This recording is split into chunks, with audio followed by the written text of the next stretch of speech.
Hello galera, tudo bom contigo? Vamos de mais um lendo e comentando True Crime. Então, pra quem não sabe, eu estou lendo este livro aqui e comentando os casos de True Crime que tem nesse livro aqui. Então, no Veda de hoje a gente vai ler um caso que tem aqui, que agora a gente vai pros crimes, né, pros serial killers brasileiros, né? E aí, já estamos no segundo, na verdade, né? Tô mais perdida do que segue um tiroteio. E o caso de hoje é do Febrônio Índio do Brasil. O filho da luz, esse ser humano aqui, ó. Tá vendo? Então a gente vai ler, né, o caso deste homem. E aí é aquela coisa, né, gente? Como é lendo e comentando, então eu vou ler e vou comentando as coisas sobre esse caso. Se você já gostou da ideia do vídeo, não se esquece de curtir o vídeo e se inscrever no canal. E vamos embora, né? Porque o caso é bem extenso, né? Tipo assim, vai ficar... Provavelmente esse vídeo vai ficar enorme. Sei lá, tipo, 1 hora de vídeo, por aí. Perdão, gente. Eu acho que vai dar 1 hora de vídeo por aí. Então, bora começar logo, né, gente? Primeiro tem uma frase dele aqui, né, que ele foi dita por ele, né?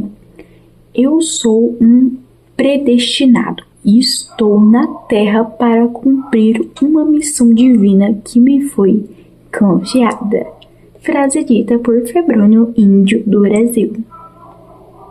Gente, esses serial killers, eu já vi que tem muitos que eles têm essa ideia na cabeça deles de que eles estão, né, ali fazendo a vontade de Deus, que a vontade de Deus é que eles, né, matem as pessoas. Aí eu queria entender, né, assim, queria estar entendendo que Deus é esse, né? Mas tá bom. Gente, por que é índio? Índio é sobrenome? Por que Febrônio Índio do Brasil? Vou ter que estar pesquisando depois o porquê, porque eu não sei, né? Continuemos. Os homicídios. 13 de agosto de 1927. Naquele sábado, Febrônio Índio do Brasil perambulava sem destino pela cidade do Rio de Janeiro. Rio de Janeiro é uma cidade aí perigosíssima, né, gente? Assim, é dito como uma cidade perigosa, né, por causa das favelas e tal, mas acredito que não seja o Rio de Janeiro todo, né, gente? Nunca fui lá. Quem quiser pagar minha passagem aí, ó, tô aceitando. Vamos continuar. Essa era a sua vida, andar por aí cumprindo a missão de tatuar meninos, lutando assim contra o demônio. Então tá bom, né? Ele mesmo tinha uma grande tatuagem que contornava o tórax com as letras D, C, V, X, V, I. E não. Peraí, gente, peraí. I mesmo. Essas inscrições significavam Deus, caridade, virtude e santidade. Então tá bom, né? Vida e imã da vida. Serviriam de talismã para aqueles que as carregassem no corpo. A crença religiosa de Febrônio era um misto de espiritismo e livre pensamento. Vagou pelas ruas da cidade até se decidir pelo rumo de Jacarepaguá. Não sei que cidade que é essa. Ela é por Rio de Janeiro, né, gente? Deve. Sei lá. Eu sou péssima de geografia, gente. De lá, resolveu seguir para Várzea da Tijuca, andando pela estrada que ligava os dois locais. Ao ver um enterro passar, não resistiu e perguntou para uma pessoa do cortejo se o defunto tinha feito cara feia antes de morrer. O cidadão olhou para ele atônito, sem entender o objetivo da pergunta. Mas Febrônio não ligava para o que os outros pensavam ou falavam dele. No seu mundo místico, essa informação era valiosa, apesar de ninguém entender qual a necessidade de ele saber disso. Continuou pela estrada da Tijuca até que, em certo ponto do caminho, encontrou um homem chamado João Marimba, a quem perguntou onde ficava a ilha do Ribeiro, local que queria conhecer. João acompanhou-o até lá. Gente, se a pior coisa que você faz na sua vida é acompanhar os outros até algum lugar. Gente, se a pessoa te perguntou alguma informação, você dá a informação e ó, dá no pé, entendeu? Você não acompanha ninguém a lugar nenhum. Entendeu? Até ajudar crianças hoje em dia tá perigoso, você sabia, gente? Porque esses vagabundos que não tem o que fazer da vida, né?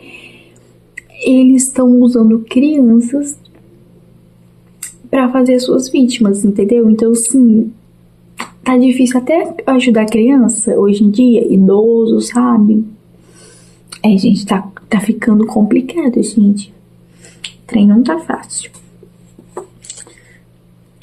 A Ilha do Ribeiro era um lugar de dificílimo acesso. Se já é difícil, eu já não iria, né, gente? Porque é um lugar de difícil acesso. Você vai levar um desconhecido para esse lugar? Jamais.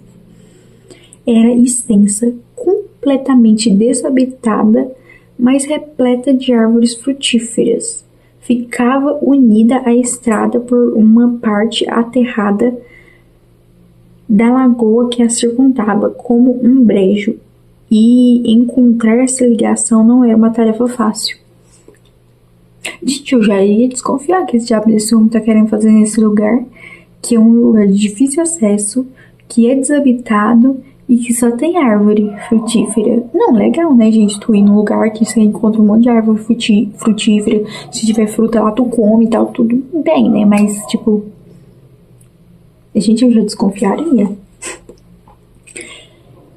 Continuemos. Febrônio encheu João Marimba de perguntas sobre o proprietário das terras, além de tecer comentários sobre a quantidade de mato que havia lá.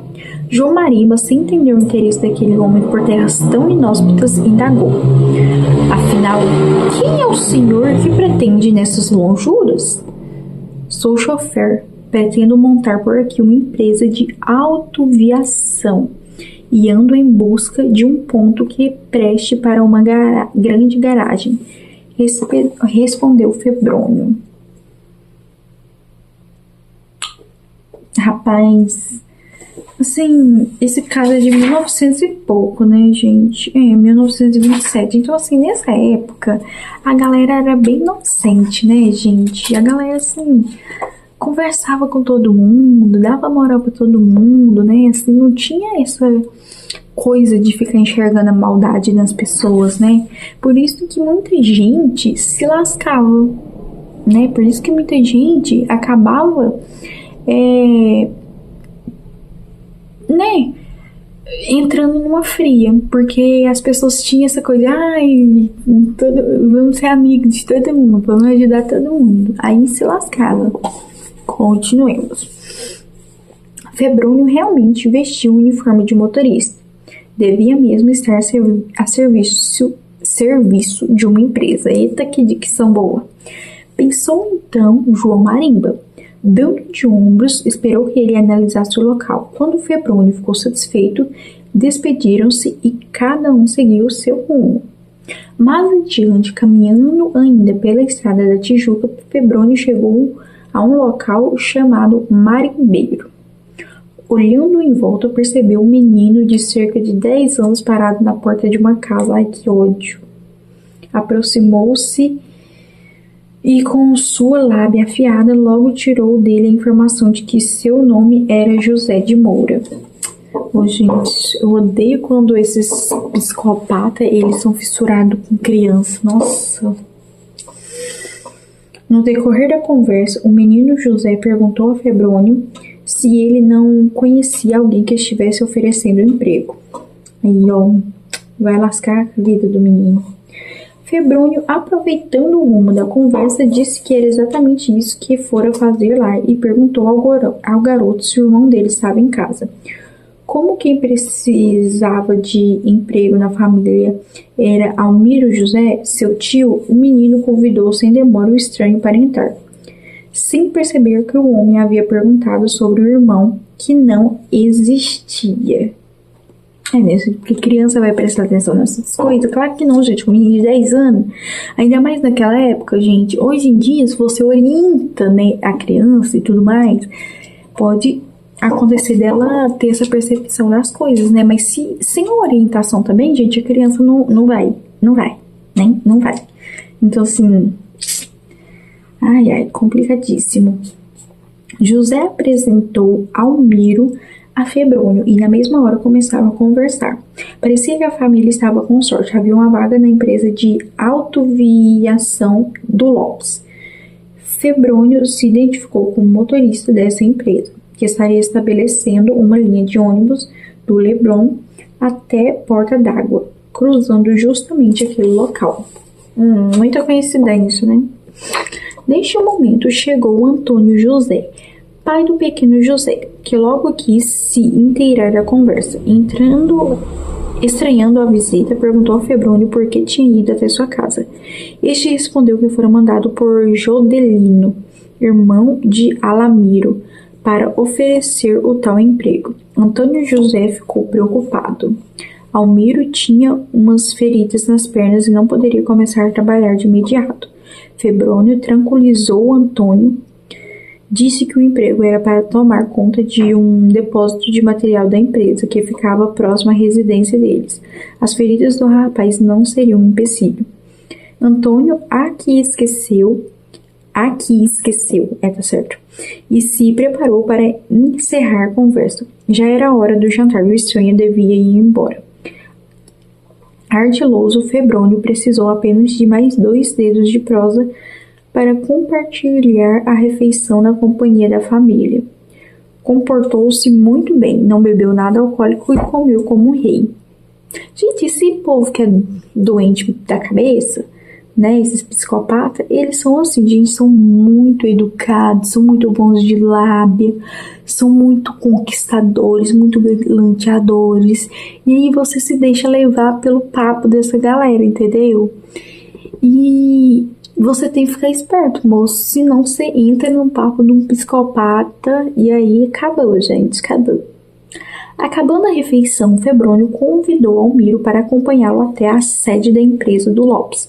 Antônio José interveio, dizendo que seria melhor irem na segunda-feira. Febrônio argumentou depressa que Alamiro deveria assinar os papéis sem demora, porque a linha já começaria a funcionar naquele dia e eles não tinham tempo a perder. Com segurança, venceu a resistência de Antônio e saiu com o rapaz porta afora. Já era noite fechada, mas Antônio José parou de se preocupar com o cunhado de quase 20 anos. Alamiro seguiu Febrônio pela estrada da Tijuca até a ilha do Ribeiro. Embrenharam-se pela mata e, quando estavam completamente isolados, Febrônio propôs que passassem para pernoitar. Já era tarde e seria melhor retomarem o rumo no dia seguinte. Não teria sido melhor esperar para segunda, então? Não era para assinar os papéis naquele dia? Eu teria ido embora, eu teria voltado para trás, entendeu? Sim, gente, tá vendo? Essa galera, ela é boa de lábia. Aí tu vai na lábia da pessoa, tu se lasca, gente. Né? Era pra ser assinado no mesmo dia. Aí eles foram pernoitar pra depois continuar o negócio. Então, né? Por cima das folhas ressecadas, Febrônio estendeu uma capa, tirou toda a roupa e nu pediu que Alamiro fizesse o mesmo. Excitante, o rapaz tirou a calça e a cueca, mas quando olhou, o motorista percebeu a excitação sexual dele e deu-se conta de suas verdadeiras intenções. Assustado, ouviu Febrônio mandar que se deitasse sobre a capa, mas rejeitou com veemência a ideia. Enraivecido, Febrônio não aceitou a negativa e tentou forçar Lamiro. Os dois, homem e rapaz se envolveram em uma luta brutal. Alamiro era forte e não se renderia com facilidade. Febrônio, age como um animal predador, pegou o rapaz pelo pescoço e passou a estrangulá-lo. Já sem ar, os joelhos da vítima se dobraram e ela foi derrubada no chão. Sem demora, Febrônio enlaçou o pescoço de Alamiro com um cipó verde e apertou um nó e asfixiou o rapaz. Sem ter mais serventia para Febrônio, jogou displicentemente as roupas de Alamiro sobre o corpo inerte, deixando de fora apenas braços e pés. Na segunda-feira, Antônio José, alarmado com a demora de Alamiro, foi até a empresa de autoaviação Lopes. Lá foi informado que não existia nenhum funcionário de nome Febrônio, nenhuma linha nova entre o Leblon e Porta d'Água. Com um coração pesado, Antônio José percorreu os hospitais da região, mas não encontrou Alamiro. Ao chegar em casa, o padeiro foi lhe avisar que um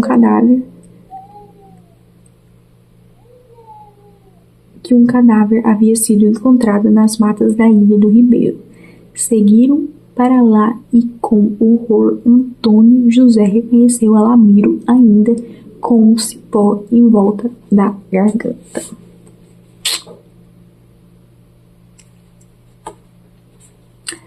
Tá vendo, gente? Que dá confiar nos outros? Aí a gente tem aqui uma foto de uma reportagem, né? Do caso, né? O caso de Febrônio perante a psiquiatria. Aí tem várias coisas aqui. Essa letra é horrível de se ler. E também não tem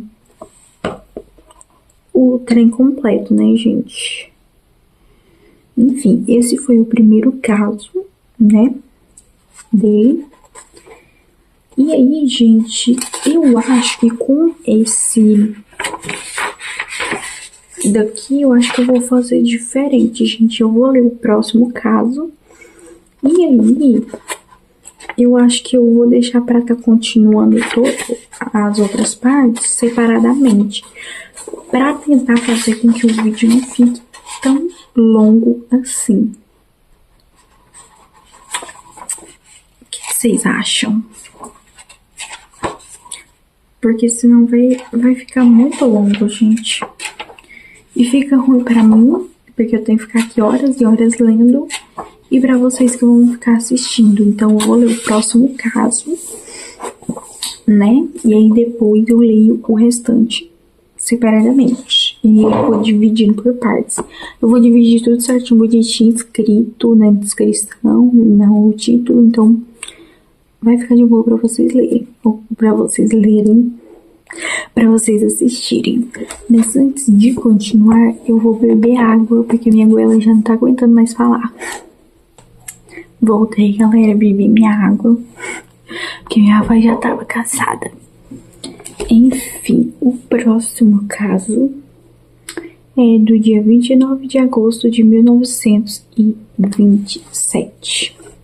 Segunda-feira.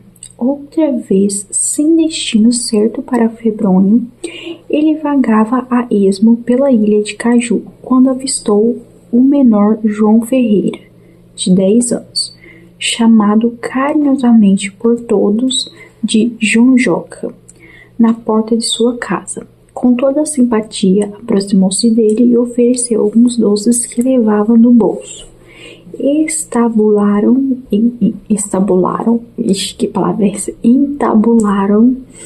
uma conversa sobre trabalho e Febrônio convidou o menino para que se empregasse de copeiro na casa de um coronel do exército, na Avenida Pedro Ivo.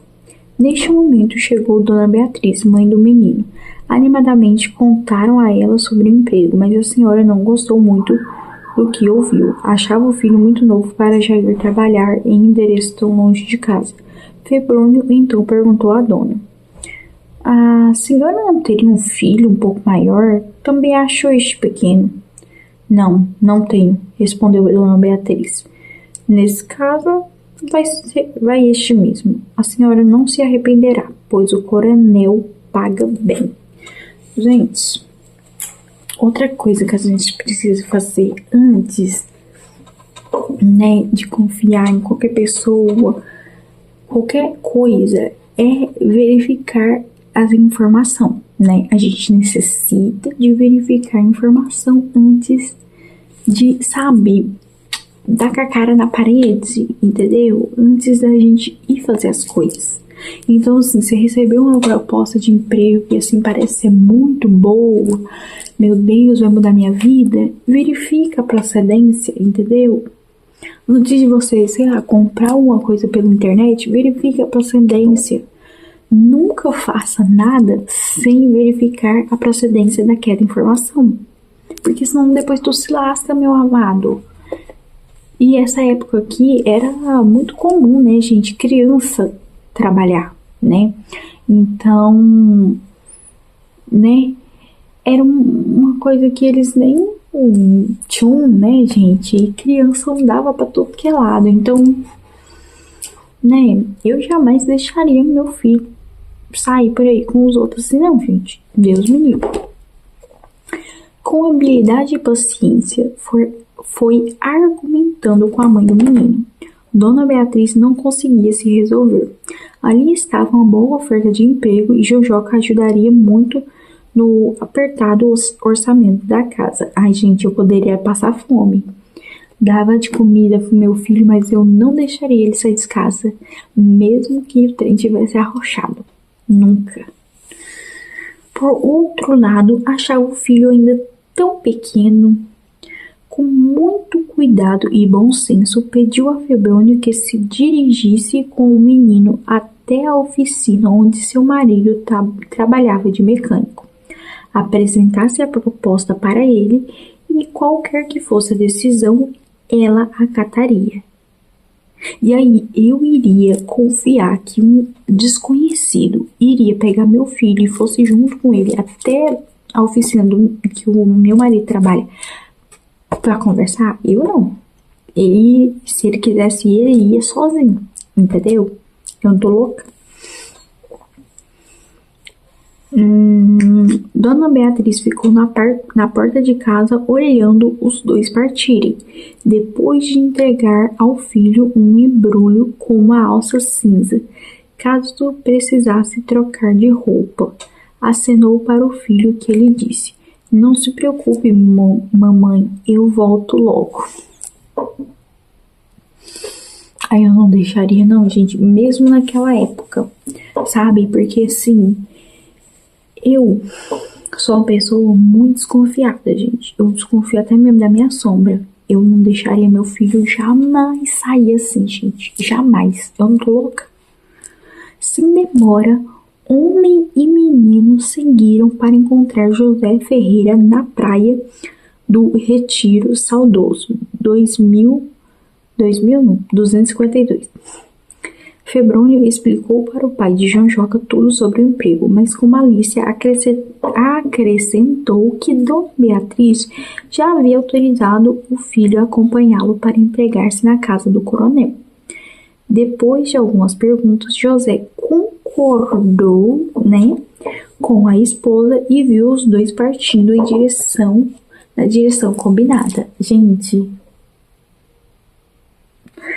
e por acaso a galera sabia se esse diabo desse coronel existia e se esse diabo desse homem tava realmente, sabe, procurando alguém pra trabalhar?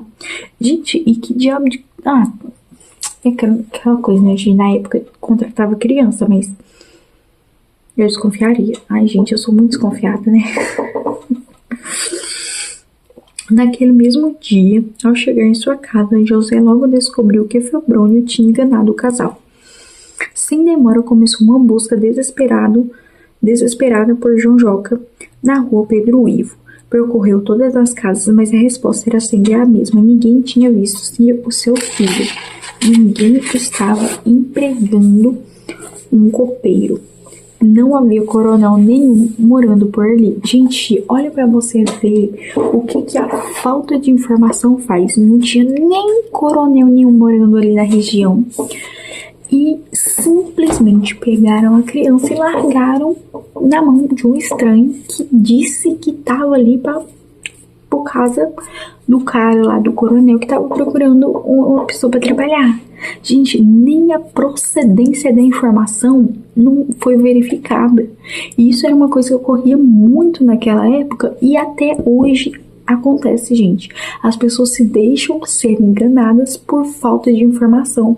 E sabe o que é mais engraçado? Que até na Bíblia tá escrito. Gente, até na Bíblia Deus fala: o meu povo perece por falta de informação. Entendeu? E é uma verdade, gente. As pessoas têm preguiça de ir atrás de informação. Eu não sei que diabo de preguiça é essa do caramba. Que até... Gente, até o manual de produto a gente não lê. Entendeu? A gente tá numa era onde... Se antigamente as pessoas não buscavam informação porque acho que é uma coisa da época, às vezes não tinha muita informação, realmente a informação era escassa, hoje em dia é por preguiça, gente. O povo tem preguiça de ler as coisas, entendeu? O povo tem preguiça de ouvir um vídeo de 20 e poucos minutos, entendeu? O povo hoje em dia quer botar os trem tudo no vezes 2, entendeu? Então, até hoje essas coisas acontecem. A gente olha para essas coisas antigamente e a gente fala: ai meu Deus, isso jamais aconteceria comigo. Isso jamais aconteceria hoje em dia. Mas acontece, entendeu? E não é só com pessoas humildes, porque a gente acha que só pessoas humildes que acontecem essas coisas, mas não é não, gente. Entendeu? Gente, teve um cara aqui da minha cidade que ele tem uma oficina e, gente, ele passar a perna nele, eu acho que fica assim, com 30 mil ou mais, numas peças que ele comprou lá, tudo pela internet, num site falso, entendeu? Feito por golpistas para poder roubar. E ele não, né, naquela coisa ali, numa promoção de peça ali, que é um preço bom e blá blá blá blá blá blá, foi, comprou e levou um prejuízo danado, entendeu? Por falta de buscar a procedência do negócio. Então, assim, gente, busquem informações antes de você fazer qualquer merda, entendeu? Continuemos. Sem demora, José e Beatriz seguiram para a delegacia e prestaram queixa. Os policiais de plantão ouviram a descrição do estranho homem que levou João Joca, moreno, com dente de ouro e jaquetão escuro. Mostraram a eles várias fotografias de arquivo e dentre elas reconheceram a de Febrônio, índio do Brasil. Outro que compareceu e reconheceu Febrônio foi o menor Orlando Figueiredo, de 16 anos, vizinho de João Joca. Ele havia sido convidado pelo suspeito para trabalhar no mesmo emprego, mas não aceitara a oferta. Né? Enquanto José e Beatriz identificavam o raptor de seu filho, Febrônio levava para a quinta de Boa Vista, enchendo o menino com promessas que nunca cumpriria. Entraram pelas matas do Largo do França e, já isolados, prometeu a João Joca um terno, caso ele se deixasse ser tatuado no peito. Sem muita alternativa e com medo do facão que o homem carregava na cintura, o garoto permitiu que ele desenhasse várias letras em seu peito com a ajuda de uma agulha, linha e tinta vermelha. Nossa, esse moleque se sentiu uma dor do caramba. Ai. O processo foi muito doloroso, mas o menino pensava que assim conseguiria sair vivo do que já se mostrava ser uma enrascada. Depois da sessão de tatuagem, os dois tomaram o bonde da linha Itapiru e saltaram na rua Radoc Lobo, mais um bonde, e seguiriam a pé para a Ilha do Ribeiro, local agora bem familiar para Febrônio. Chegaram já de noite e, antes que João Joca percebesse o que acontecia, Febrônio o agarrou pelo pescoço, apertando-o até que o último fio de vida se esvaísse. Depois despiu o menino e recolheu sua roupa numa trouxa bem apertada e jogou-a longe do corpo.